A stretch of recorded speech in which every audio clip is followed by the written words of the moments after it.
RSS प्रमुख मोहन भागवत अपने 2 दिवसीय दौरे पर हरिद्वार में हैं और आज सुबह मोहन भागवत ने हर की पैड़ी पर पहुंचकर गंगा स्नान किया। गंगा जी में डुबकी लगाई और इस मौके पर संघ कार्यकर्ता उनके साथ मौजूद रहे। कुंभ मेले के अवसर पर मोहन भागवत ने हर की पैड़ी पर ब्रह्म कुंड पर गंगा स्नान किया। ये उस वक्त की तस्वीरें जब गंगा स्नान उन्होंने किया। तस्वीरें हरिद्वार से हैं, हर की पैड़ी की तस्वीरें हैं। संघ प्रमुख मोहन भागवत हरिद्वार के दौरे पर 2 दिवसीय दौरा, लोकार्पण भी उन्होंने किया कुछ घाटों पर। भारत माता मूर्ति का भी और संघ कार्यकर्ता भी इस दरमियान उनके साथ मौजूद रहे। संघ प्रमुख मोहन भागवत का हरिद्वार का दौरा, 2 दिवसीय दौरा और आरएसएस प्रमुख की ये तस्वीरें सुबह सुबह की हरिद्वार हर की पैड़ी ब्रह्मकुंड की, जहां पर उन्होंने डुबकी लगाए, गंगा स्नान किया, मां गंगा से प्रार्थना की। संघ के कार्यकर्ता भी उनके साथ में मौजूद रहे।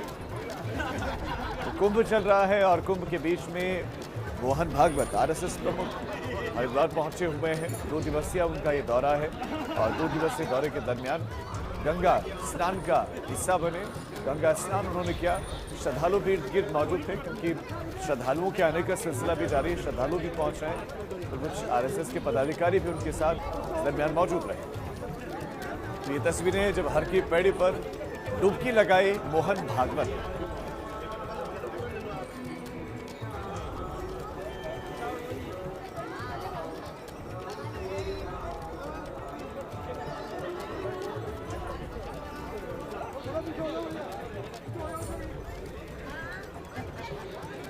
तो संघ प्रमुख मोहन भागवत की आप तस्वीरें देख रहे हैं।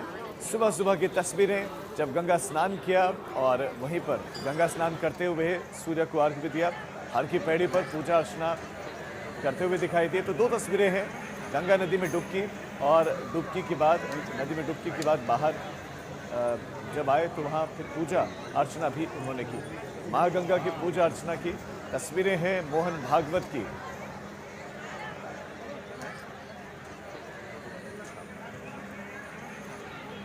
संघ कार्यकर्ता मोहन भागवत के साथ मौजूद। तस्वीरें हरिद्वार की। आरएसएस प्रमुख मोहन भागवत हरिद्वार में है। हमारे संवाददाता रोहित शिकोला इस वक्त हरिद्वार से हमारे साथ जुड़ गए। रोहित, गंगा स्नान किया है, पूजा अर्चना की है और क्या कुछ कार्यक्रम आज दिन भर हैं मोहन भागवत के और अभी इस वक्त क्या कर रहे हैं? मैं बताना चाहूंगा, संघ प्रमुख मोहन भागवत हरिद्वार में 2 दिन के दौरे पे आए। आज उन्हें सुबह आके हर की पैड़ी ब्रह्मकुंड पे जहाँ कुंभ की धुन गिरी थी वहां पे गंगा स्नान किया। उसके बाद गंगा सभा के माध्यम से उन्होंने गंगा पूजन किया और उनके साथ में संघ प्रमुख के साथ जितने संघ से जुड़े कार्यकर्ता हैं वो सब थे। और प्रोग्राम को बहुत गोपनीय भी रखा गया मगर मीडिया से नहीं बच पाए। और हम लोगों ने, आपने देखा होगा कि वो गंगा में नहा रहे हैं और पूजन कर रहे हैं। उसके बाद वो कई संतों से कई आश्रमों में भी लोगों से आज मिलेंगे। जी रोहित, बहुत शुक्रिया आपका इस तमाम जानकारी के लिए। तो कार्यक्रम क्या रहेगा उसको गोपनीय रखा गया है, लेकिन जानकारी मिल रही है कि कुछ संतों के साथ मुलाकात कर सकते हैं। तो अब ये 3 तस्वीरें आपके सामने हैं। कार्यकर्ता इस दरमियान मौजूद रहे, जो आरएसएस के पदाधिकारी हैं, स्वयं सेवी हैं, वो मौजूद रहे। तो गंगा नदी में डुबकी, उसके बाद ये गंगा महासभा के द्वारा एक विशेष पूजा अर्चना करवाई गई, उसमें वो हिस्सा बने और कार्यकर्ता भी इस दरमियान उनके साथ हरिद्वार में मौजूद हैं।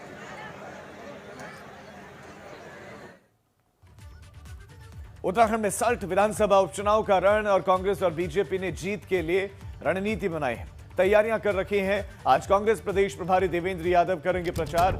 सल्ट विधानसभा में उपचुनावों के लिए कांग्रेस के लिए वोट मांगेंगे प्रदेश प्रभारी देवेंद्र यादव। बड़ी जिम्मेदारी इनके पास भी है और सल्ट विधानसभा का उपचुनाव जीतना चाहते हैं। कांग्रेस जीतना चाहती है इस सीट को। इस सीट पर गंगा पंचोली को कांग्रेस ने कैंडिडेट बनाया, उम्मीदवार बनाया है। 2017 की लहर में भी जबरदस्त टक्कर उन्होंने सुरेंद्र सिंह जीना को दी थी। बहुत कड़ी लड़ाई थी, हालांकि बहुत कम फासले से वो हारी, लेकिन बहुत कम फासला था। ऐसे में कांग्रेस इस बार पूरे दमखम के साथ लड़ रहे हैं। तमाम जो स्टार प्रचारक हैं वो जा रहे हैं, लगातार वहां पर प्रचार कर रहे हैं। और इसी कड़ी में प्रदेश प्रभारी आज प्रचार करने के लिए पहुंचेंगे। हमारे संवाददाता रवि कैंतुरा खबर पर ज्यादा जानकारी के साथ जुड़ गए। रवि, प्रदेश प्रभारी प्रचार करेंगे देवेंद्र यादव, कितने बजे जाएंगे और कौन कौन मौजूद रहेगा? और सल्ट विधानसभा उपचुनाव के लिए कांग्रेस और बीजेपी की कैंपेनिंग किस तरह की और कौन कौन प्रचार कर रहा है? राजीव, देखिए 2 तारीख से प्रदेश प्रभारी कांग्रेस के देवेंद्र यादव उत्तराखंड में है। वो तभी से सल्ट में डटे हुए हैं और ऐसे में ये उपचुनाव दोनों ही पार्टियों के लिए बेहद महत्वपूर्ण है। आज भी वो प्रचार प्रसार करेंगे और गगा पचौली के हिस्से में जो है वोट देने की लोगों से अपील करेंगे। तो ऐसे में क्योंकि दोनों ही पार्टियां, जब बीजेपी के पास सिंपैथी कार्ड है तो कांग्रेस इन 4 सालों में बीजेपी की उस विधानसभा की कमियों को निकालेगी और इसके साथ ही 4 साल में ये माना गया है कि गगा पचौली भले ही उस वक्त जो है करीब 3000 वोटों से हार गई हों, लेकिन वो अपने क्षेत्र में एक्टिव रही हैं। तो ऐसे में जो 4 साल रहे हैं, इन 4 सालों में उन्होंने क्या क्या कार्य किया उसको लेकर भी वो जनता के बीच लगातार जा रही हैं। तो ऐसे में प्रदेश प्रभारी देवेंद्र यादव के पास ये बड़ी जिम्मेदारी है, क्योंकि 2017 के चुनाव में कांग्रेस को बहुत करारी हार जो है उत्तराखंड में देखने को मिली थी और 11 पर सिमट गई थी कांग्रेस। और ऐसे में इस उपचुनाव में कांग्रेस जीत हासिल करना चाहती है। इससे पहले भी 2 उपचुनाव की बात करें उत्तराखंड में, तो वहां पर बीजेपी को, लेकिन रवि सवाल ये है कि लेकिन इस बार पहुंच, लेकिन क्या हरीश रावत एक्टिव है उस क्षेत्र में? क्योंकि हरीश रावत की बड़ी अच्छी पकड़ मानी जाती है उस क्षेत्र में भी, अल्मोड़ा में विशेषकर, क्योंकि वो खुद भी उस हिस्से से आते हैं। जी बिल्कुल, निश्चित तौर पर देखिए, क्योंकि हरीश रावत भी कोरोना पॉजिटिव हैं और ऐसे में अगर उनकी बात करें तो उनका जो है इस क्षेत्र में काफ़ी पकड़ उनकी मानी जाती है। और ऐसे में जो पहले प्रत्याशी थे, चाहे हम रणजीत रावत के बेटे की बात करें, वो भी यहाँ पर जो है अपनी खुद यहाँ पर टिकट लेना चाहते थे। और ऐसे में हरीश रावत भी अगर हम बात करें तो वो गंगा पचौली को चाहते थे कि उनको टिकट मिले और ऐसे में गंगा पचौली को टिकट मिला है। तो हरीश रावत का जो लगातार हैं वो भी वहाँ पर एक्टिव हैं और उनके भी जितने वहाँ पर अगर हम बात करें कांग्रेस पार्टी के कार्यकर्ता हैं, उनके साथ लगातार वो संपर्क में है और कोशिश की जा रही है कि इस बार का जो उपचुनाव है, कांग्रेस की पूरी कोशिश है कि वो गगा पचौली के हिस्से में जाए और ये उपचुनाव सीट जो है कांग्रेस के खाते में जाए। लेकिन अगर हम बात करें तो बीजेपी के पास भी इस बार अगर हम तमाम कैबिनेट मंत्री वहाँ पर डटे हुए हैं, वहाँ के सांसद वहाँ पर डटे हुए हैं, उनको ये बड़ी जिम्मेदारी दी गई है। तो वो भी लगातार जब से नामांकन हुआ है उसके बाद चुनाव प्रचार वहाँ पर जारी है। रैलियाँ बीजेपी भी कर रही है और उतना ही पूरा दमखम इस बार कांग्रेस भी दिखा रही है। लेकिन अगर हम बात करें गंगा पचौली की, तो इस वजह से कांग्रेस को यहाँ पर अपनी जीत जो है नज़दीक इस वजह से दिखाई दे रही है, क्योंकि वो 2017 के जो चुनाव थे, पूरी लहर हम कह सकते हैं और एक पूरा जो रुख था उत्तराखंड की जनता का, वो बीजेपी की तरफ उस वक्त था। 57 सीटें दी थी और तब भी गंगा पचौली काफी करीब तक जीत गई थी, बहुत करीब थी। और आप बता रहे हैं कि दमखम लगाया जा रहा है कांग्रेस बीजेपी दोनों लगातार। बहुत शुक्रिया रवि आपका इस तमाम जानकारी के लिए। हरीश रावत चूंकि संक्रमित है इसलिए अभी ज्यादा एक्टिव नहीं है, नेगेटिव जैसे होंगे हो सकता है कि वो भी वहां पर पूरी तरह से एक्टिव दिखाई दे। लेकिन कांग्रेस के जो बड़े बड़े नेता हैं प्रदेश के, वो जरूर जा रहे हैं। प्रभारी आज जाने वाले हैं प्रचार करने के लिए। तो बीजेपी की तरफ से तो कैबिनेट के मिनिस्टर लगातार डटे हुए हैं। आगे बढ़ते, देश में तेजी से कोरोना का संक्रमण फैल रहा है और एक दिन में 1 लाख से ज्यादा कोविड मरीज मिले। 24 घंटे में 1,03,558 नए मरीज मिले हैं और ऐसा पहली बार हुआ है संक्रमण काल में। इस संक्रमण काल में जब से पहला केस देश में आया उसके बाद से लेकर अभी तक ऐसा पहली बार है कि 1 लाख से ज्यादा संक्रमित मिले हो 24 घंटे में। 97,000 के करीब हाईएस्ट था, सबसे ज्यादा मरीज जो 24 घंटे में मिले थे और अब उस आंकड़े को भी पार कर लिया है। इस आंकड़े ने 1 लाख के पार। ये सेकेंड वेव ज्यादा खतरनाक और ज्यादा तेजी से फैल रही है, ज्यादा लोगों को इसने प्रभावित किया है, ज्यादा लोग संक्रमित हुए हैं। 1 लाख से ज्यादा लोग, 1,03,558 लोग संक्रमित हुए 24 घंटे में, जबकि 478 मरीजों की मौत हुई है।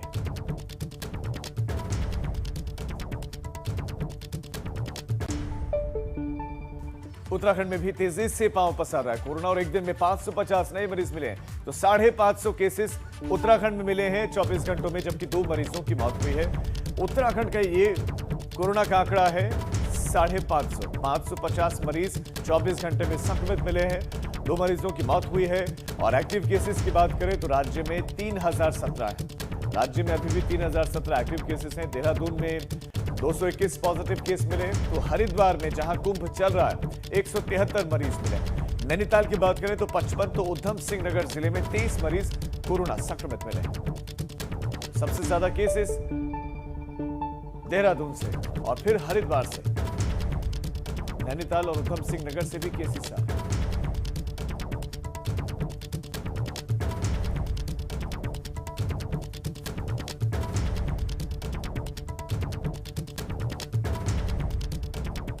तो जिस तेजी के साथ उत्तराखंड में कोरोना फैल रहा है उसमें सबसे बड़ी चुनौती हरिद्वार में हो रहे महाकुंभ में इस बार संक्रमण को रोकना है, क्योंकि अब यहां पर मंडराने लगा है कोरोना का साया। प्रशासन क्या तैयारियां कर रहा है इससे बचने की, और महाकुंभ को महामारी से बचाने के लिए सवाल भी बहुत सारे खड़े हो रहे हैं। उत्तराखंड में तेजी से संक्रमण फैल रहा है। 24 घंटे में 550 केसेस आए हैं। हरिद्वार और देहरादून से सबसे ज्यादा केसेस हैं।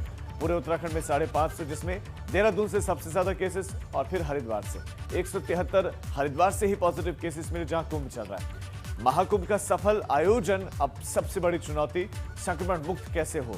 1 लाख के पार देश का कोरोना आंकड़ा, जो आंकड़ा अपने आप में डरा रहा है। तो ऐसे में क्या इंतजाम है? सवाल है कैसे धर्मनगरी में कोरोना से प्रशासन बचाएगा। अभी महाकुंभ के दौरान शाही स्नान होंगे तो तब क्या होगा जब भीड़ जुटेगी, और अफसरों के तरफ से इंतजाम क्या किए गए हैं। हमारे संवाददाता पंकज राणा हमारे साथ हरिद्वार से जुड़ गए हैं, जो लंबे समय से वहां पर कवरेज कर रहे हैं, पहले दिन से कुंभ को देख रहे हैं।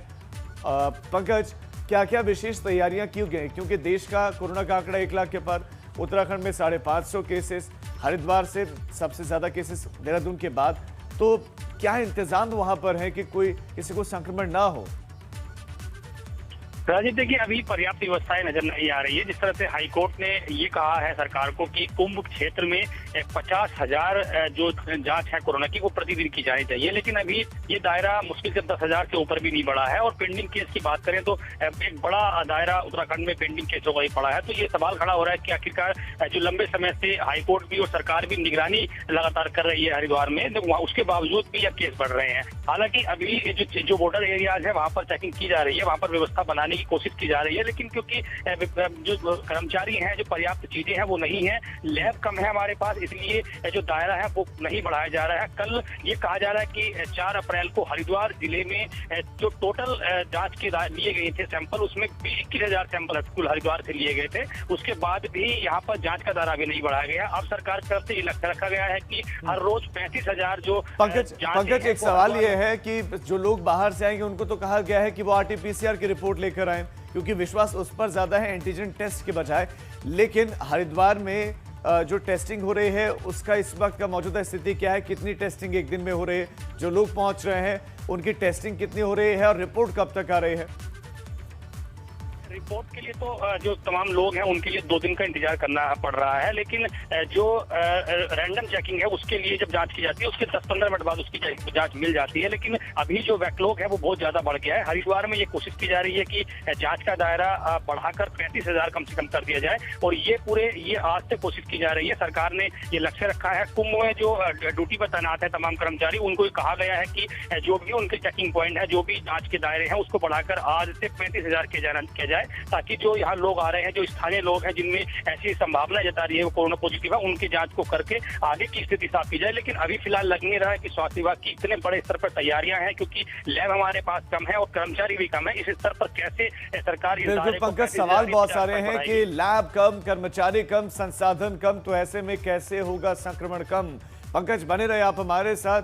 हरिद्वार में महाकुंभ चल रहा है और इस बीच में आपको बता दें कि कोरोना की महामारी भी है। कोरोना के साए में इस वक्त महाकुंभ में और असर दिख रहा है। हरिद्वार से एक और बड़ी खबर, महाकुंभ के सफल संचालन को लेकर पूजा होगी, विशेष पूजा होगी। 6 अप्रैल को सफल संचालन के लिए गंगा पूजन होगा और गंगा सभा की तरफ से ये गंगा पूजन करवाया जा रहा है, ताकि सफल आयोजन सफल हो सके, कुंभ सफल हो सके।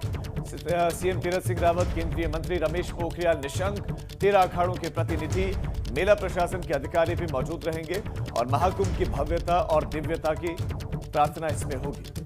पंकज, हमारे संवाददाता हमारे साथ जुड़ गए हैं। पंकज, एक तरफ प्रशासनिक इंतजामों की बात करें तो वो किस तरफ है कि पूजा अर्चना पर ज्यादा भरोसा है कि किसी तरह से निपट जाए, अच्छे से निपट जाए?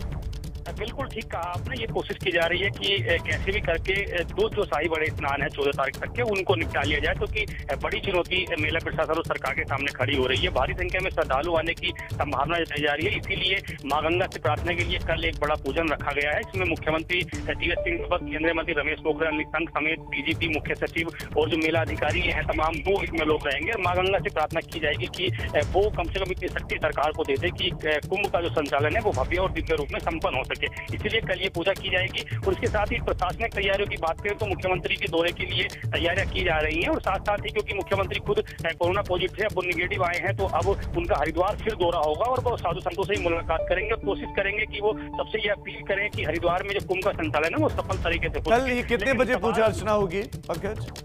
देखिए, संभावना ये तय जा रही है कि मुख्यमंत्री कल 9:30-10 बजे करीब यहाँ पहुंचेंगे, उसके बाद ही पूजा का समय रखा गया है, क्योंकि कल जो बैरागी क्षेत्र, बैरागी कैंप के जो अखाड़े हैं उनकी भी कल पेशवाई निकलेगी, तो सीएम उसमें भी सर्वसम्मति शामिल हो सकते हैं, उनको भी उसमें निमंत्रण दिया गया है। तो पूजा अर्चना के बाद वो वहां जाएंगे, उसके बाद वो कुछ लोगों से मुलाकात करेंगे, और क्योंकि फीडबैक लिए मुख्यमंत्री को काफी समय हो गया धरातल पर आकर, तो वो चीजों को भी परखेंगे, मेला अधिकारी तमाम लोगों से बातचीत करेंगे कि किस तरह की तैयारियां हैं और क्या कुछ चल रहा है, क्योंकि मेला प्रशासन के सामने राजीव सबसे बड़ी चुनौती है 12 और 14 अप्रैल के शाही स्नान को सफलतापूर्वक संपन्न कराना।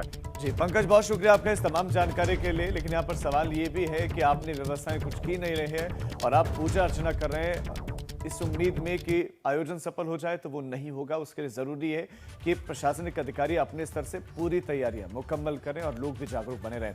एक और बड़ी खबर, आज से फील्ड में काम करेंगे सीएम तीरथ सिंह रावत, और आज से फील्ड में उतरेंगे क्योंकि संक्रमण मुक्त हो चुके हैं, कोविड नेगेटिव हो चुके हैं, इसीलिए अब फील्ड में उतरेंगे सीएम। बीते 22 मार्च से आइसोलेशन में वो थे, कोरोना संक्रमित मिले थे और उसके बाद से ही वो आइसोलेट थे, तो अब फील्ड में उतरेंगे, फील्ड में काम करेंगे सीएम तीरथ सिंह रावत। 22 मार्च से आइसोलेशन में थे, तो 2 बार कोरोना की आरटी-पीसीआर की रिपोर्ट उनकी नेगेटिव आ चुकी है और इसीलिए अब वो फील्ड में उतरेंगे। कुंभ मेला और सल्ट चुनाव को लेकर वो कार्यक्रम बनाएंगे, रणनीति बनाएंगे और फोकस उनका भी होगा कि इस सीट पर कैसे जीत दर्ज करवाई जाए बीजेपी को, और साथ साथ महाकुंभ का सफल आयोजन बहुत बड़ी चुनौती और उसमें कोरोना का साया भी कम रहे, ये एक बहुत बड़ी चुनौती है। और इन चुनौतियों के बीच में अब खुद फील्ड पर उतरेंगे सीएम तीरथ सिंह रावत।